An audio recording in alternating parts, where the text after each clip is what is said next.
fait, ce que je suis en train de vous dire, c'est qu'il y a vraiment une différence pour moi entre l'écriture intuitive ou inspirée, qui peut être finalement dans la même catégorie, versus l'écriture automatique, qui, elle, va partir tout seul à travers des médiums qui en ont fait un métier.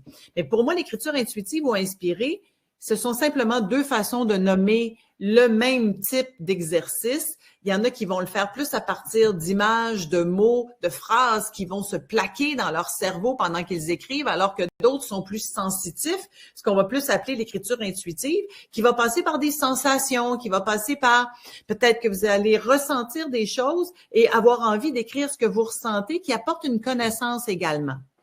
Et tout ça, c'est que dans la pratique que vous allez savoir si vous êtes plus dans l'intuition ou dans l'inspiration. Mais en général, quand on fait de l'écriture, on va aussi développer ce que j'appelle la perceptivité.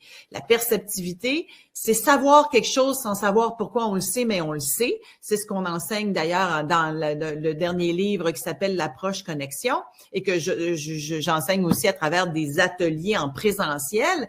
Mais l'écriture, c'est un outil parmi tant d'autres pour aller développer l'inspiration, développer la perceptivité qui peut passer, comme je vous le disais, par des mots, des phrases, des images, des flashs, des idées.